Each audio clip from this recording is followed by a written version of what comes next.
এটা খুবই দুঃখজনক। আমার তখন মন চাইবো যে না, এখানে আমার সংসার করার কোনো প্রয়োজন নেই, দরকার লাগলে গার্মেন্টস করে ভাত খাই, তারপর এখানে থাকার দরকার নেই। আমি তো আরও আগেই চলে যেতাম, কারণ আমার আসলে মারামারি বকাবকি মানে এগুলো একদম ভালো লাগে না। তাতেই আমার চোখ দিয়ে পানি এসে পড়ে, আমার মারা লাগে না, মারলে তো অবস্থা আরও খারাপ।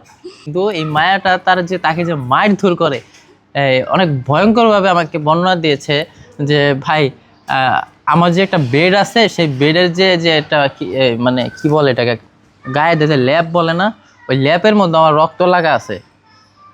তো একটু দেখতে বললেন যে মানিককে বললেন যে ও যে ল্যাপটা শরীরে গায়ে দেয়, ওইটার মধ্যে কিন্তু আমার রক্ত এখনো লাইগা আছে। তো এগুলো শুনলে আমিও যদি আজকে ওর ভাই হইতাম, তাহলে আমি নিজেও সংসার করতে দিতাম না। এখন মানিকের বারবার তাকে বুঝে আনা উচিত যে নেক্সট টাইম এই ধরনের ক্রাইম না করে, অপরাধ না করে, এবং ভাবির উচিত তাকে একবার হলো মাফ করে দেখা, না হলে নেক্সট টাইম এরকম করলে তাকে আবার ঘুমে রেখে চলে যাবেন। হ্যাঁ, এবং আপনি যখন আসবেন অবশ্যই কোনো একটা গ্র্যান্টেড নিয়ে আসবেন, লিখিতভাবে আসবেন। এটা আপনার উপর আমি মেসেজটা দিয়ে রাখলাম। আমার কথা হয়েছে যে সংসার করতে আইছি, আমারও তো একটা সুখের দরকার নাকি, আমারও তো একটা ভালো লাগা আছে। আমার তো মায়ের দূর করবে, আবার সংসারও কাজও করবো, সব কিছু আমি করতেছি। তো এখানে মারামারি করার কি আছে? একটা জিনিস তার কাছে চাইলাম, সে দিল না, শেষ। তার যখন মন চায় সে দিবে, এই আর কি। তো ওরা মারামারি করে, এই বিষয়গুলো আমারও ভালো লাগে না।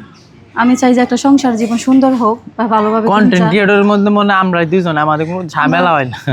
আমাদের ঝামেলা হয় মাঝে মধ্যে হয়, মানে একটা আছে না যে ছোটোখাটো বিষয় হয়, এরকম না। বড় কিছু হয়ে গেলে তখন হয়তো ওই মারে না, কিন্তু বকাঝকা করে, ধমক দেয়। বিথি কিন্তু এখনো খুব কষ্টে আছে, টিনের একটা বাড়িতে আছে, দেখতেছে কেন গেছে, ওই যে তার উপর যে অত্যাচারটা হয়, এটা থেকে বাঁচতে কেউ তার সুখের সংসারটা তার সন্তানকে ফেলে যায় না। যে ওনাকে কিছু টাকা পয়সা খরচ দেন, তো এবং সে খরচ নাকি দিয়েছেও, এটা বললো আমাকে। সে 1,000 টাকা দিচ্ছে বললো। আমাদের অভিজ্ঞতাতে আমার মনে হয় একটা কাপল ব্লগার যখন কন্টেন্ট বানানো শুরু করে, তখন তার অ্যাকাউন্টে লক্ষ লক্ষ টাকা আসে।